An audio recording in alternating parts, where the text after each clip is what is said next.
Tonight on the Q30 News Nightcast, Parents Weekend 2006, the annual event, brought students together, and Q30 was there to cover every angle. Plus, swimming pool controversy, why one-town citizens aren't happy about paying tax dollars for its local pool. Clary tells us both sides of the story. And finally, a Q30 News Nightcast exclusive, a sit-down with MTV Road Rules stars Rachel and Veronica. Those stories and so much more, right now on the Q30 News Nightcast.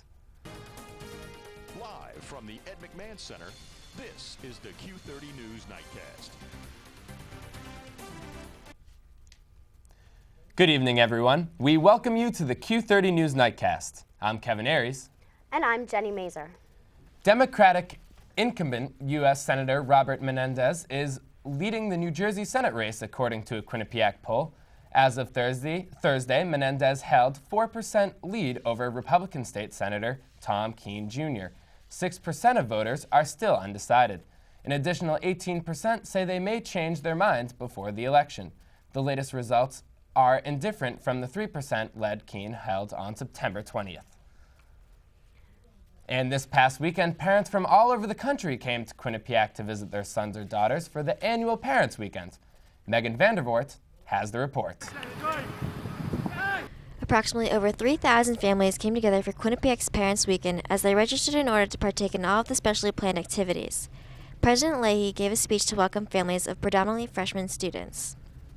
Parents Weekend is a wonderful activity for parents of mostly freshmen, but sophomore, junior, and senior parents come as well, to give them an idea of what life is like on campus. With an opposing view to the concept of Parents Weekend, one student disagreed with the idea for the family gathering. Honestly, I'm happy to see my parents, but at the same time, it's I can see them anytime. I don't need a special weekend just for it to happen. Many students and their families, however, enjoyed themselves with the array of activities to choose from. For some, it has become a long-standing tradition to attend the event. My parents are pretty close, so they've come up a lot. It's not their only opinion of the school, but they like it. We're doing the hockey game tonight, so we like the sports part of it. Well, we've been coming since 2001 when our son started here. He's since graduated. He's in law school here, and we have a daughter who's in her senior year, so it's our last family parent weekend, and we're sad about that. But it's been a great tradition, and we're really enjoying every minute of it. Many of the families simply enjoyed the free food, while some families chose to attend sporting events such as soccer, tennis, and hockey. Others attended lectures to better understand the school's academic opportunities. It's been pretty good. It's been good weather. They've had a lot of activities, sports. The quad looks beautiful and the food's good, and I think it's a great time. I came down today for the class for the Spanish, studying abroad. And then we came over here for the lunch, and then we're going back to the tennis matches this afternoon. With good weather and good food, it's obvious to see that students and their families had a good time this weekend. This is Megan Vandervort reporting for Q30 News. Wait, no. Last week, SAD hosted its annual mock car crash. Using wrecked cars borrowed from a local towing company and the assistance of Hamden Fire, Police, and EMS personnel, the mock car crash dramatized the devastating effects of drinking and driving can have. There are also pairs of shoes placed on the ground to represent everyone who died as a result of a DUI-related accident in Connecticut over the last year. The Albert Schweitzer Institute has been the home of the Speak Truth to Power exhibit for the past 2 months. And as of Sunday, the exhibit was taken down so it can continue to tour the world and display messages for human rights. Many took the time to visit, including some QU 101 classes, to experience Kerry Kennedy's overwhelming message of truth. For those of you who didn't, you can still look at the exhibit on speaktruth.org, where you can see the defenders of human rights around the world. The Cheshire public swimming pool is used by about 50% of the town. The problem with the pool is not the amount of use, but how much the pool costs to run. Town officials are deciding just how much they can reduce their costs, and taxpayers are deciding how much they want to pay. As Clary tells us, the issue is important to both pool users and non-users. The Cheshire girls swim team is splashing their way through competition this year, but the town is having trouble with footing the bill for their facility. Although people must pay to use the pool, the revenue gained has not been enough, and the town has been forced to pick up the slack. The town currently has to subsidize the pool to the tune of about $420,000. And so as a result of that, there's been concerns raised. People are upset that the town has to subsidize it at all. Frances Becker is one such citizen. Frances lives alone and doesn't use the pool. Because of that, she doesn't feel she should have to pay for it. It's been such a fiasco and such a waste of money that taxes are bad enough without spending more on something like that. Cheshire girls swim coach Ed Aston doesn't agree with Frances. He wants the people who criticize the pool's budget to come and see how important it is to those who use it. Come down and see what it's all about first before you come out and make comments like that. Come down and see how much this is used, and then be critical then. One of Coach Aston's swimmers knows just how critical the pool is to her and the swim team. I think it's very important because without it we wouldn't be able to practice as easily as we do every day. Pool lovers can rejoice in the fact that the pool will remain in town. For those who don't want the town to pay for the pool, a consultant will come at a November 28th meeting. There, he will tell the town council how the pool could become self-sustaining. From Cheshire, Greg Clary, Q30 News. And now let's head on over to the World News Desk right now to see what Eric Turcio is working on for us. Eric? All right, well, thank you, Kevin. Coming up in World News tonight, a Brazilian plane missing from the radar, what officials are investigating. I'm Eric Turcio. That story and much more are coming up after the break. Connecticut State Senator Joseph Lieberman says his choice for Democratic candidate for governor is up in the air. Lieberman told the Hartford Courant on Friday he has not made a decision, but plans to keep it private. He also feels he's putting the Democratic candidates in an awkward position since he's running as an independent. That is another reason Lieberman says he's staying out of their races. A restaurant in Canton, Connecticut is closed following an outbreak of the bacteria Salmonella. Margaritas was closed by the Farmington Valley Health District after receiving complaints of sickness between September 21st and 27th. Margaritas owner Dan Garza says he is cleaning the restaurant. He says he doesn't believe the bacteria originated in the restaurant, but that an employee may have carried it in.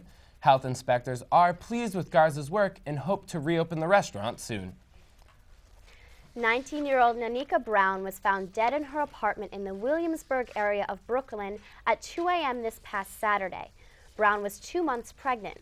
Police originally reported to Brown's mother the shooting was an accident as a result of the gun going off while Brown was playing with it. However, they are now seeking the unborn baby's father, 17-year-old Tariq Dixon, in the shooting. Hawaii is recovering from a magnitude 6.6 earthquake which caused chaos and knocked out power. The quake hit just after 7 a.m. local time on the west coast of Hawaii Island. The shake jolted residents out of bed, caused a landslide that blocked a major highway, and caused ceilings to crash at a local hospital. FEMA computer simulation estimates that as many as 170 bridges on the Big Island may have suffered damage due to the quake. Cruise ships were asked to keep passengers on board and move on to their next location. While the state's civil defense had unconfirmed reports of injuries, there were no reports of fatalities. And deer have become a major problem along the Connecticut's Merritt Parkway for some drivers. Collisions between cars and animals have caused serious injuries and sometimes even death. Here's Max Winnitz with more on that story. Here at the Beardsley Zoo in Bridgeport, Dixie doesn't have to worry about being hit by a car. However, that's a different story for her more than 70,000 relatives that live throughout Connecticut, especially those who live adjacent to the Merritt Parkway in the woods. Consequently, deer have become a major risk for drivers. The New York Times says there were about 2,800 reports of deer killed on Connecticut roads last year. On February 11th, a 61-year-old woman was killed on the Merritt after a deer crashed through her front windshield. Sergeant Paul Vance of the Connecticut State Police says the situation is very serious. These animals are large. These animals cause damage, injury, and even have caused death in motor vehicle crashes. No doubt you've seen these deer warning signs, but zookeeper Maggie Sack-Ryder says that the Department of Transportation needs to do a more sufficient job informing drivers about the deer problem. I definitely think that the Department of transportation can do a better job at educating people, putting more signs up. Department of Transportation traffic engineer John Carey said in a phone interview, quote, "We do install signs when there is a number of deer vehicle collisions in that area. We confer with the Department of Environmental Protection and get a request for deer crossing signs or deer warning signs. If signs don't notify people that there are deer in the area, Vance says the best way to prevent injuries and deaths from happening is to be alert and drive cautiously when near rural wooded areas." You want to scan and be aware of both sides of the road. A deer is difficult to spot, and sometimes it's at the last minute, but you need to drive defensively and be prepared to react in the event that a deer should jump in the roadway. In Bridgeport, Max Winitz, QNN. About 1,400 acres of forest are harvested annually in Connecticut. The practice of tearing down dead or diseased trees is common in New England, but Massachusetts state officials are taking heat for a project that will tear down 130 of the 800 acres of forest in Robinson State Park. Holyoke Community College will focus on this issue at their annual Forest Summit later this month. Logging plans have been put on hold until the state officials meet with an anti-cutting group. The cruise industry is once again serving New Orleans. About 2,200 people boarded the Norwegian Sun for a voyage to Mexico and Central America on Sunday. It is the first of 4 ships returning to the Big Easy for regularly scheduled voyages. Before Hurricane Katrina, more than 700,000 passengers used the port. Cruise ships will continue well into 2007. Nearly 100 antique dealers affected by a fire in Stamford last July have told the city they plan to sue. The lawsuit is the second class action suit against the property owners who are blamed for failing to inspect a faulty sprinkler system leading to the Yale and town building's demise. The fire started in a small piano shop and spread to the 17,000 square foot antique center. And now once again, let's go over to Eric Turcio for World News. Well, thank you, Jenny. Thousands of people were evacuated from their homes in the city of Hanover, Germany yesterday as experts disposed of 3 World War II bombs. Officials say the 3 bombs thought to be American-made were dropped in an Allied bombing raid in October back in 1943 and were located with help of aerial photos. 2 of the bombs were buried in an open area while the 3rd was close to a home. City officials informed residents earlier this month that they would defuse the bombs. Approximately 22,000 people were evacuated. And now to our big story in Brazil. A small private plane with 6 people aboard is missing after losing contact with air traffic controllers on Saturday. The twin-engine plane disappeared from the radar screens about 20 minutes after taking flight on Friday from the city of Victoria. The flight departed earlier in the day from Rio de Janeiro and was headed to Porto Seguro in northeastern Brazil. It had stopped in Victoria for refueling. Authorities are investigating whether bad weather may have caused the plane to go missing. And now the latest from Cuba. A paralegal and a military lawyer who brought forward allegations about a prisoner abuse at the Guantanamo Bay Detention Center have been ordered not to speak with the press. Marine Lieutenant Colonel Colby Vokey, who represented a detainee, filed a complaint with the Pentagon last week alleging that abuse was ongoing at the prison. In an attached sworn statement, Sergeant Heather Convey says several Guantanamo guards bragged in a bar about beating the detainees. A civil defense lawyer for a Canadian detainee says Vokey and Cerveni were ordered by U.S. Marines not to speak with the press. A spokeswoman for the Marines confirmed the order. And that'll do it for tonight's segment in World News. I'm Eric Turcio. Jenny? Thank you, Eric. A live hand grenade was found in a Westport, Connecticut dump. The state police bomb squad was brought in to detonate the grenade on Saturday. They say it dated back to World War I. Officials also say the woman who brought it to the dump as a part of the seasonal hazardous waste collection said her husband brought it back from the war, but was unclear as to which war she meant. And now let's go on over to Jim Colman to find out if this cold air will be around for the week. Jim? Thanks, Jenny. And after one more cold night tonight, temperatures will moderate a bit, but there will be a price to pay as there's rain back off to the west. All of the forecasts coming up after the break.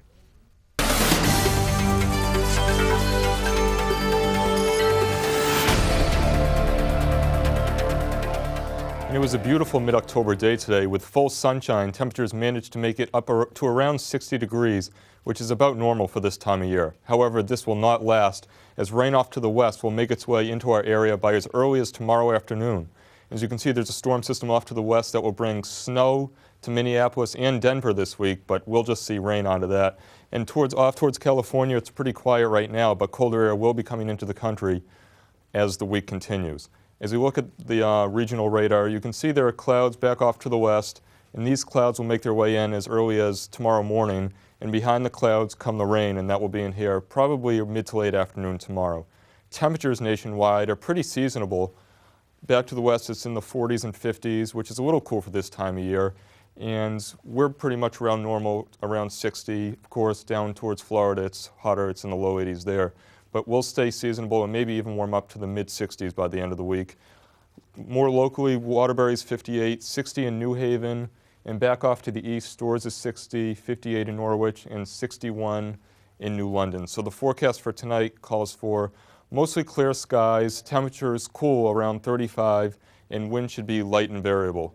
Tomorrow should be increasing clouds with rain likely by afternoon. Temperatures still cool in the mid-50s, and the wind should be out of the southeast between 5 to 10 miles an hour. And to take a look at the rest of the week, mainly calls for rain Tuesday and Wednesday. Thursday should clear out a little bit before more rain comes in on Friday. The weekend so far looks good with the chance of rain early next week, and then it should cool off down below normal for probably the next couple weeks after that. Jenny and Kevin, back to you. Thank you. And on Saturday night, MTV Road Rules stars Rachel and Veronica spoke to a crowd of QU students about their experiences on the show and their new t-shirt business. Q30 was able to conduct an exclusive interview with the two. Here's some of the things they had to say. I think the show can be a really bad thing for someone who's not really self-assured before going on it, because it's so much greed and it shows the worst in people. We've managed to really enjoy the show while we're on it. We're definitely a part of the drama. I mean, I don't think you can put Veronica and Rachel's name out there and people not say something. But we have a really, really, really good life outside of it. No, I mean, I think it's funny. Like, I remember going through my original season, and my friends being like, I just don't even know who that is on television. Like, that's not you, you know? Not like it's not you, but it's just the editing. But there's people that cause reactions in people, and then there's people who react. I think that I was cast because I react. I think Veronica was cast because she causes reaction. We also kind of have become entrepreneurs. So we love the college market. We have a t-shirt clothing line, and it's called collegedropout.com. That's collegedropout.com. No pun intended. We are strong supporters in getting a college degree, but it was a cute name, and you won't forget it. That's it, and this is one of our shirts right here. I'm kind of a big deal. That's a new one. That's our new one, and oh, Max, you would like this. It's Anchorman, and it says News Channel 4 in the background. Note to self, if you want to get on the show. Say you're a virgin. Say you're a virgin. They're looking for one.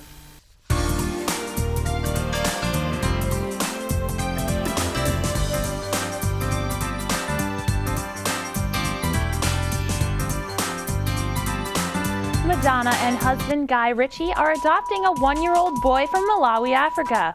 The singer's spokeswoman says final legal arrangements are being made to bring him home to his new family. Madonna was in Malawi as of last week performing humanitarian work. Madonna and her husband have decided to name their new son David. He will be their third child, along with son Rocco, who is 6, and daughter Lourdes, who is 10. Congratulations to them both. Country singer Sarah Evans decided to quit ABC's TV show Dancing with the Stars Thursday. She is filing for divorce from husband Craig Shelsky. Evans cited adultery, irreconcilable differences, and inappropriate marital conduct as grounds for the divorce. Evans will announce her departure from the TV show live on the October 17th telecast. The couple has been married since 1993, and they have 3 children. 24-year-old actress Sienna Miller is denying reports of throwing a temper tantrum at a local Pittsburgh bar. Bouncers refused to let Miller in without an ID. She snuck in through a different entrance with her father and stepmother. A bouncer escorted the trio out of the bar, and according to Miller, the incident had several witnesses. Miller and her family proceeded to another bar in Pittsburgh that night. Miller is currently filming The Mysteries of Pittsburgh. That wraps it up for entertainment. Back to you guys at the desk. With football season in full swing, many Quinnipiac students are among the people spending time organizing their online fantasy teams. But you can be sure New York's Attorney General Eliot Spitzer is not one of them. Internet gambling is illegal in New York, and officials are now targeting sites that are run offshore for their advertisements in the U.S. These include sportsbook.com, which is based in Antigua, as well as Bet Us, a Canadian and Costa Rican site. In addition, New York is looking into the legality of fantasy football magazines that promote gambling and competition online. Here now is Drew Davis with a look at what's coming up next in sports. Thank you, Jenny. Coming up next in sports, men's soccer graces the win column. Women's soccer tries to fly past their competition in New York. And men's ice hockey makes a statement against the Colonials when Q30 returns. With 2 weeks left in the regular season, the Quinnipiac men's soccer team finally has win number 1. It came on Sunday at home against the Pioneers of Sacred Heart. Now, the Bobcats haven't scored more than 1 goal in a game all season, but that's all it took on Sunday. In the 55th minute of competition, Graciano Brito uses some nice footwork and puts it past Matthew Jones. The Bobcats hold on for the win 1-0. With the victory, Quinnipiac moves to 1, 2, and 3 in Northeast Conference play, which puts them in a tie for 5th place with 2 weeks remaining in the season. The women's soccer team had not lost in the past 6 games before this weekend. Long Island and Wagner changed that with wins over the Bobcats. On Friday, Kate Lisfeld scored her team-leading 5th goal, but the Blackbirds won 2-1.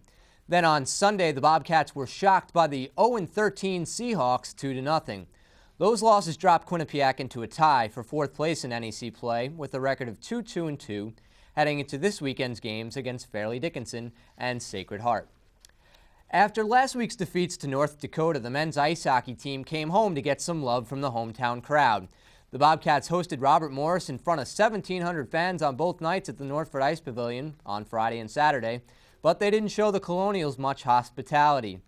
Bud Fisher made a career-high 43 saves in net, and David Marshall scored a goal and 2 assists Friday in a 3-1 win. The Bobcats then completed the sweep on Saturday with a 5-1 victory. Ben Nelson and Brandon Wong both scored twice as the Bobcats evened their record at 2-2. The Bobcats stay home next weekend to play Carleton University in an exhibition contest on Friday. The Quinnipiac men's tennis team finished up a successful weekend in Hamden on Sunday, crowning champions at the Quinnipiac Invitational. Charles Feldman won the Flight D singles title and along with freshman John Hughes captured the Flight B doubles title. In Flight B singles, Goldie Sherrill defeated teammate Michael Rocopo 6-2, 6-3. The Bobcats returned to action against UConn on Tuesday. Finally tonight, the New York Mets battle the St. Louis Cardinals in Game 5 of the National League Championship Series. The series is tied 2 games apiece as Tom Glavine goes to the mound for the Mets against Jeff Weaver. First pitch scheduled for 8:19. Jenny and Kevin, back to you. And right now we're going to take a look at what's happening around campus this week. On Tuesday the 17th, Reverend Richard Newhouse will be speaking on religion and democracy at 5 p.m. in Buckman Theater. Newhouse has been quoted by some for being one of the most influential intellectuals in America. On Wednesday, National Speaker Jim Matthews will be talking in Alumni Hall at about 8 p.m. about beer, books, and booze. Also that night at 9 p.m. in the Manchesky Seminar Room, the Communications Honor Society, Lambda Pi Eta, will be presenting a panel to discuss, you guessed it, internships in the communications field. On October 20th and the 21st, SPB will be hosting an international film festival where they will feature the films Life is Beautiful and The Amelie. That is from 8 to 10 p.m. in Buckman Theater. And finally, on October 22nd, there will be a 5K walk starting at noon behind the Rec Center, which will benefit breast cancer research. To sign up for the event, there are tables located inside the Student Center, and those are open from 10 to 4. And folks, thank you so much for joining us tonight. We'll look forward to seeing you next Monday night. For all of us here at Q30, have a great night and rest of the week. Good night.